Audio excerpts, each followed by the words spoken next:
You've probably heard that to get better at money, you should start a budget. So you did. You picked a tool, started tracking all your spending, you connected your accounts, categorized some transactions, maybe even built a custom spreadsheet or tried something like YNAB. And yet you still feel stuck. You still feel behind, and your life doesn't really look all that different. Or even worse, the financial hole you're in just feels deeper. You've been tracking your money, and maybe you've even tried to change some of your spending habits, but it still doesn't work. If that's you, you're in the right place. I'm here to tell you that tracking your money is not enough. Yes, it is a piece of the puzzle, but there's a key step missing in your process, and that's what's sabotaging you. This video is not about telling you to be more disciplined. I don't think you have a discipline problem. I believe you have a system problem. And by the end of this video, you'll understand why simply tracking every dollar hasn't fixed your money. And instead, you'll have a practical way to turn your budget into a tool that actually builds the life you want. If you've ever thought, I know where my money goes, I just don't like that it keeps going there, this is exactly what we're going to fix. Over the last 8 years, I've helped more than 2,000 people learn how to budget and manage their money. People from all walks of life and all up and down the income spectrum. And I've noticed the missing step is the same for all of them. So here's the plan for this video. First, I'll show you the difference between tracking your money and proactively planning with your money. Then I'll walk you through a simple exercise to build what I call a values-based budget. And lastly, I'll give you one concrete action step using my track, plan, spend framework so that you can create a budget that aligns with your real life. Let's start by naming a few things. Tracking is backwards looking by nature. It's asking questions like, what happened? Where did the money go? How bad was it? Tracking is useful. It's certainly better than flying blind, but it's a lot like trying to drive your car by only looking out the rear view mirror. If you only ever are looking to see where you've been, it makes it really hard to see where you're going. Yes, you do get some information. I guess it's better than driving the car with your eyes closed, but wouldn't driving while looking out the front windshield be a whole lot easier? That's what planning is. Planning is forward looking. It's asking questions like, what do I want my money to do in the next 30 days? What about the next 12 months? What about 3 or 5 years from now? It's asking questions like, what actually matters most to me right now? What trade-offs am I willing to make to then make that happen? Now, most people know that they should be asking questions like this, but in my experience, people spend very little time really thinking this through. And that's where values-based budgeting and my track, plan, spend framework comes into play. This is at the core of what I teach inside my program Ahead in 100. In the track step, we're getting an honest picture of what's actually happening with your money right now. Then in the plan step, we're building a spending plan that reflects your values and your future, not just the habits that you've been doing. And then in the spend step, we're going to use the plan that we've come up with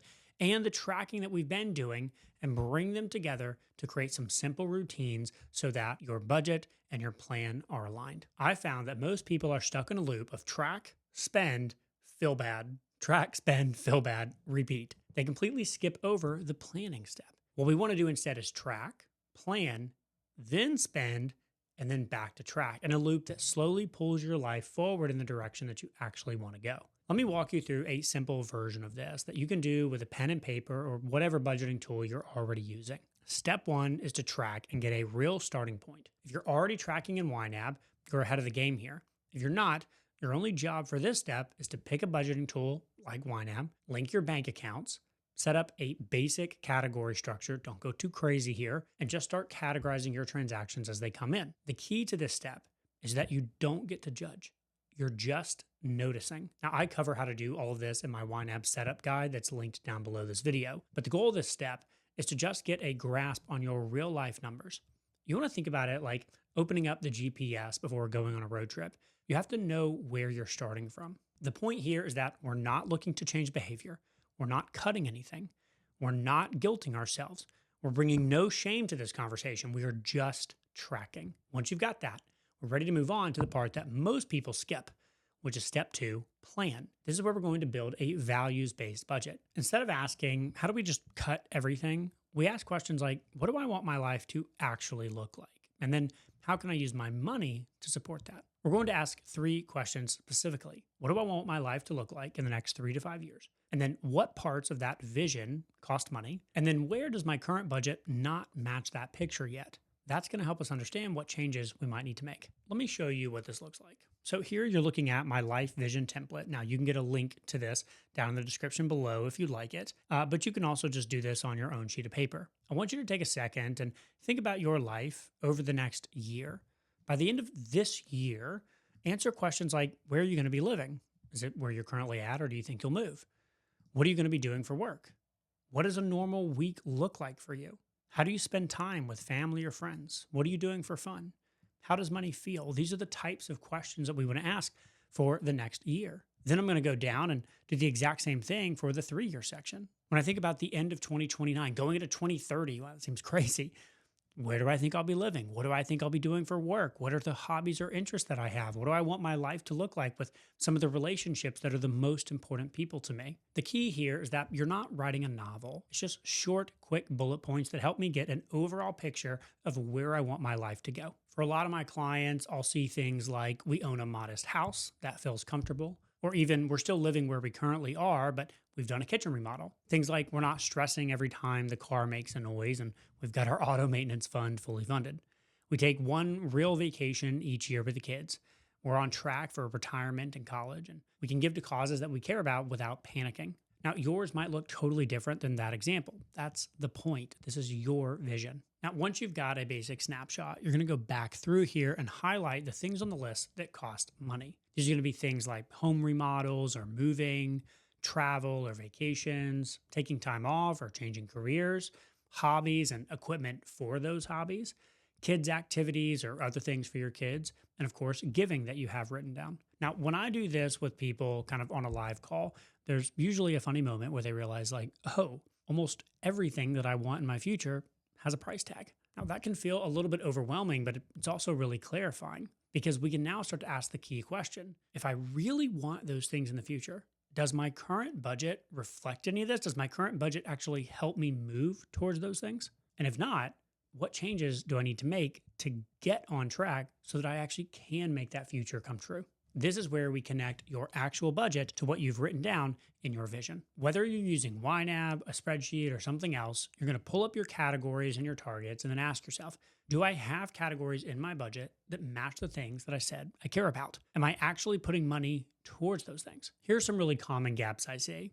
Somebody might say that seeing family is really important, but then they don't have a category for traveling to see family. They just end up going whenever and overspending. Or somebody might say our health really matters to us, but there's nothing set aside for fitness equipment or coaching or quality food. Another might say we want to be generous, but there's no actual category or plan for giving. Now, this isn't about judgment here. It's about making sure that your budget actually reflects the values that you say are important to you. It's not just acting as a log for your current habits. If you look at your categories and realize, wow, none of my future stuff is actually in here, I don't want you to feel like a failure. That's the point. The budget should remind you of what matters to you and what needs to change to get you on track. That's what values-based budgeting is. It's a plan that gives you room to do more of what matters and less room to do the stuff that doesn't. Okay, so how do we take this from paper to real life? This is where the spend part of track, plan, spend comes into play. Here's a really simple starting point. I want you to pick one thing from that 3 to 5 year vision that feels really important and exciting to you.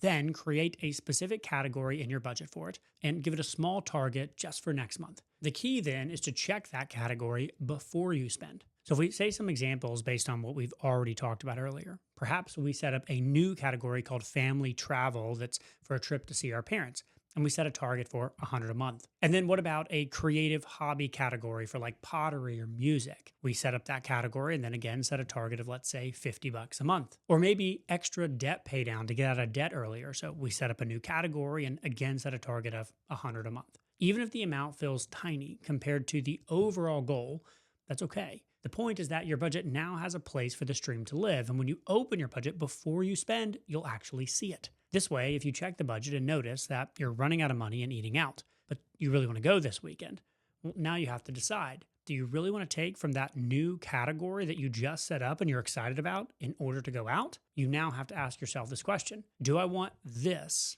more than the progress towards my family trip? Or do I want this purchase more than the progress towards my hobby or my debt pay down? How does this purchase line up with the values that I wrote down in my vision? Now, of course, you're not going to nail this perfectly. Nobody does. But even asking this question starts to shift your behavior. The point isn't that the budget beats you up and tells you you don't get to have any fun. The point is that it reminds you of what you said is important to you. I like to tell my clients all the time, my job is simply to help them put their money where their mouth is. And when you do this right, you will actually want to check the budget because you've created a life vision that you're so excited about, so pumped up about, that you want to make sure that you don't mess it up. This is how you get away from feeling constantly behind.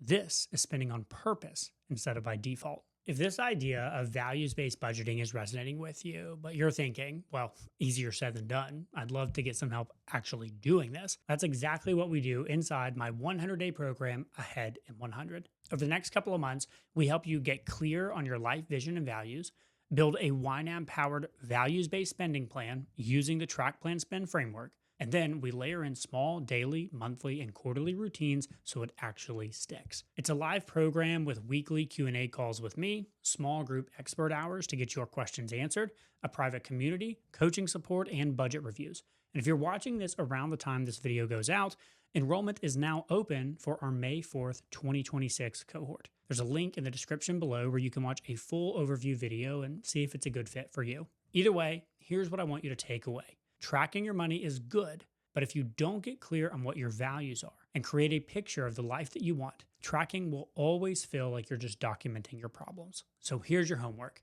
Number 1, spend 5 to 10 minutes writing out your 3 to 5 year life snapshot. Number 2, highlight everything that costs money. And number 3, add one new category to your budget that reflects something from that list. Give it a small target for next month and check it before you spend money this week. If you do that, you're officially using a values-based budgeting approach. If you found this video helpful, let me know in the comments down below what category you're going to add. Thanks so much for watching. I'll see you in the next video.